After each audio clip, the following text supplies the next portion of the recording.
What is up, Commanders? Red here, and welcome back to Iron Harvest Operation Eagle, where we're going to look at a brand new trailer that released yesterday based on the USONIA faction. Now, I have not looked at this trailer yet, so I'm going to firstly play this trailer uninterrupted and then do kind of like a breakdown afterwards, just see a few things we can find if we look at it a little bit slower. So if you've not yet seen this trailer, then let's look at it right now. Iron Harvest is an alternative take on the history of the 1920s. Taking inspiration from this time of industrial change, Iron Harvest's fictional states and characters find themselves in the aftermath of the Great War.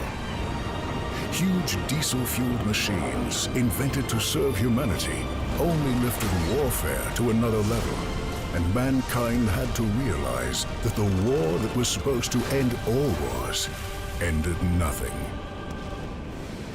USONIA stayed out of the Great War, strengthening their industry, professionalizing their army, and building a powerful air force. America's past conflicts have been local, but the European catastrophe that was World War I paved the way for America to play a bigger role on the world stage. The question is, will they be saviors or conquerors? Introducing the ZR-25 Samson Essex, the pinnacle of USONIA's superior industrial and technological capacities. This gunfort comes in the form of an aircraft carrier and launches small drones that drop bombs on enemy bases. These small flies hunt down every remaining enemy reinforcement until nothing is left, making them a dangerous threat to be reckoned with. Hiding in the sand is USONIA's artillery mech, the M8 Atex Hornet. Always waiting for a surprise attack, this USONIAN masterpiece excels at getting into firing range undetected and dealing damage over long distance. Its stealth ability enables the Hornet to hit targets that other artillery cannot, despite its comparably short range. Once discovered, enemy units need protection to come out on top in a devastating fight. The bravest of men become paratroopers who perform more dangerous missions behind enemy lines. Their ability to deploy far away from their base makes them the perfect unit for ambushes or for quickly reacting to enemy attacks. Their passive ability enables this unit to intercept any capture attempts close to the player's base and enables quick reactions to enemy movement, as well as precise assaults on certain positions. Is it a bird? Is it a plane? It's USONIA's ZR-3 Revere Albacore. This flying unit fires different kinds of unguided rockets at every enemy approaching. The Albacore excels on maps with a lot of difficult terrain. With its ability to perform a long-range dash, it can bridge distances without interacting or damaging any obstacles or units in its way. The high mobility and high damage aspects combine to make it a very powerful and versatile unit, and one of USONIA's proudest achievements. Speaking of achievements, the ultimate powerhouse of USONIA's forces is commanded by Admiral George Mason. On board the Union's flagship, the BV-8 UNC Queen Langley, the second ship of the Benedict class, the Admiral makes freedom rain from the sky in the form of lead and fire. This juggernaut of an airship will leave behind a trail of devastation. With the ship's scorched earth ability, the Admiral ignites several flamethrowers and scorches any ground targets in its way. No other aircraft is a real match for the immense power of the Queen Langley. USONIA could become a beacon of hope for the oppressed, bringing freedom and justice to everyone. Or it could succumb to the temptations of power and become a new empire, ruling with an iron fist. It is now time for USONIA to make the 20th century It's American century.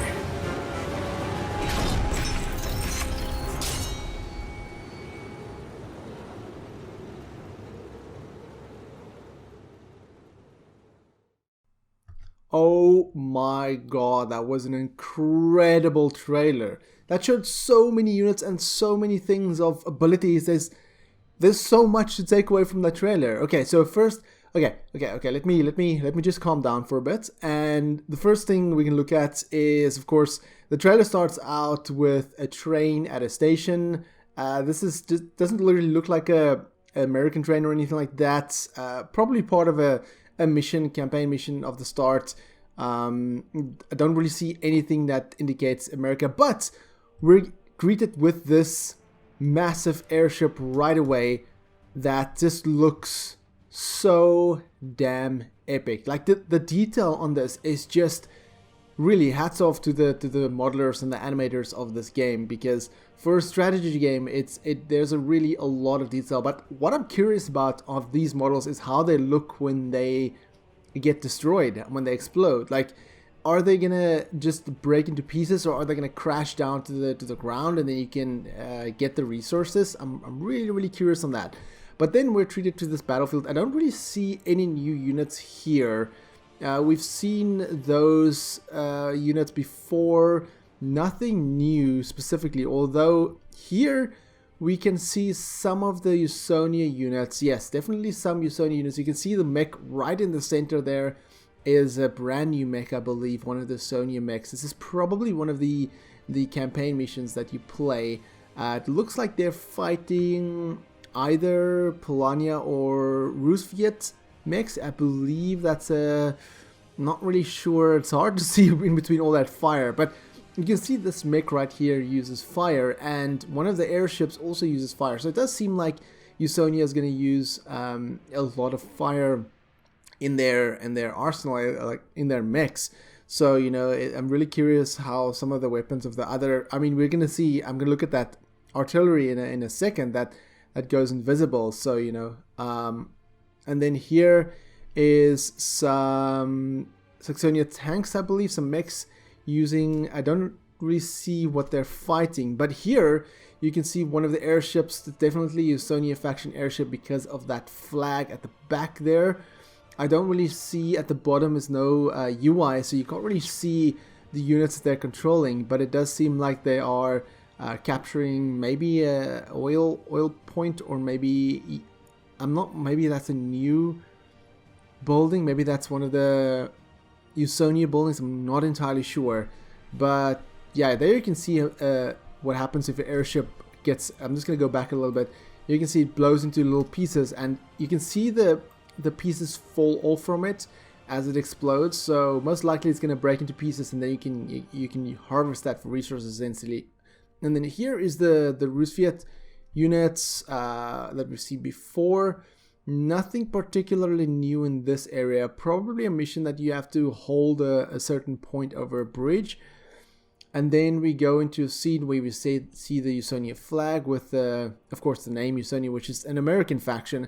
They did hint at another faction, that some sort of secret faction in the expansion. So I'm not really sure who they're going to be. But here we can have a good look of all the new units in the USONIA faction. I'm not really sure why the video does this blurry thing when I pause, but there you can see the artillery unit, the mech that's focused in the center there, that's most likely anti-air, and here you can see the mech that we saw a second ago that is like all flame and just destruction. And then we go to the air units. Of course, the one of them is a transporter, I believe, and then the light scout, and then of course the big one that we've all been waiting for is flown by a hero unit. So that's gonna be really interesting how you're gonna resurrect the hero unit if he dies.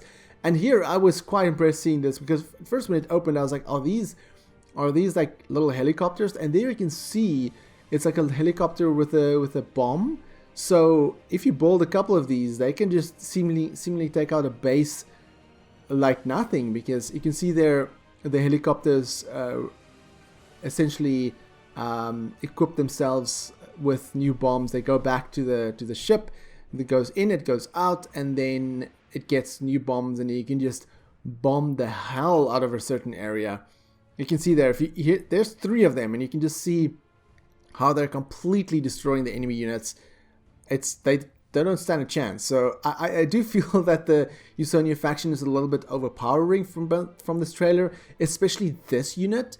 This invisible stealth artillery unit. So I mean, if you build a couple of these, and you can just sneak up to the enemy base and you can just take them out without them noticing, you can basically drive into the enemy base and just take it out like that. So again, I do feel they're a bit overpowering. Here you can see a little bit of an interface there at the bottom. The first unit that's assigned to number 1 is the new hero Mason, I believe is his name, and he's got like this mech suit, but he can also jump out of this mech suit. And then hero unit 2, I'm not really sure who that is. That could be maybe somebody that you're rescuing. And then number 3 is just some of your units, some of the soldiers. And then of course this artillery unit has an ability that, you know, it can cloak itself. You know, here you can see it has a primary objective, check for other survivors.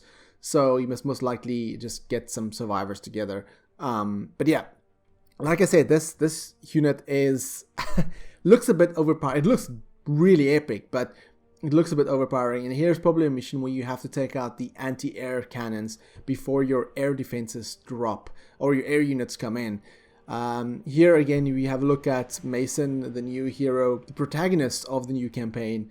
And I do wonder if there's, like, towards the end of the trailer, there's this kind of like this hint of the one commander that's commanding the big ship, that, you know, that they're gonna maybe have some different intentions. So maybe like a evil intentions of some sort. So I do wonder if Mason is gonna, you know, go against this guy, because this guy is eventually just going to want power and dominance, and then that's where the new faction is going to come in. Mason is going to leave these people and then form his own campaign or his own group of people. So I do wonder if that's going to happen. But here you can see a good shot of the paratroopers, and I'm wondering if it's just one kind of paratroopers, because you can see them having machine guns there in that scene, and here you can see some troops dropping again with machine guns. So I do wonder if you can change them, or if it's just based on riflemen, or not machine guns, riflemen, or if it's like you can actually upgrade them, have some anti-armor units drop, because it would be nice if you drop some anti-armor units right behind a heavy mech, and then you can just take it out from behind. That would really help out. But of course, the big thing of this trailer is the air units, and of course the big air unit that's been front and center of all the marketing. But these are also pretty awesome. These are like missile, they can shoot missiles at an area quickly, and there you can see there's a good indication of what happens when an air unit gets destroyed. And these looks pretty damn epic, because they've got like a boost ability. It seems you can quickly jump from one area to another, especially if you imagine they're damaged and you need to flee, and you can just quickly retreat. Or if you want to chase down an enemy, you can just quickly jump from one area to another.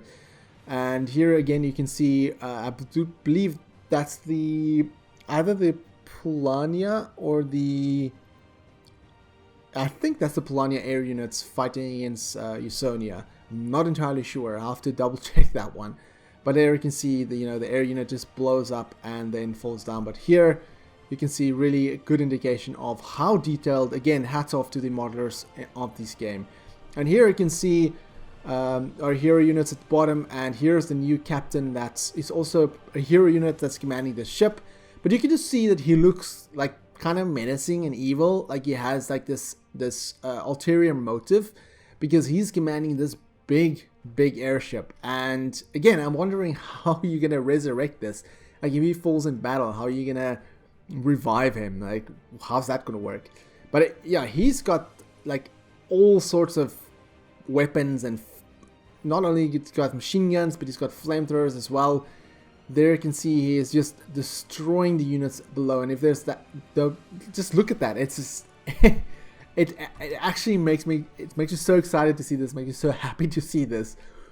But again, I have a feeling that towards the end of the campaign, look at this, he's just shredding these air units. Towards the end of the campaign, I have a feeling that he's going to have this ulterior motive, and basically go on his own, basically just do his own thing, and that's when you see Mason, again, I believe his name is Mason, just go on his own. You can see there, he just looks like a villain. So again, I think he might just go on his own, and then, you know, you see Mason form his own faction, doing his own thing. But we won't have to wait longer. It's 2 days until this expansion releases, so I'm definitely going to do a full playthrough review and check out the new units when it gets released. So if that's something you want to stay up to date with, then be sure to click the subscribe button, enable notifications, and let me know your thoughts of Operation Eagle so far based on the trailers. I would love to know your thoughts and excitement in the comments below. But for more gaming content, check out the rest of my channel. If you enjoyed this video, then give me a thumbs up. If you dislike it, give me a thumbs down. But please tell me why so I can improve my videos. My name is Frank, I'm the RedTieGuy, and frankly, thank you for watching. Catch you guys in the next video.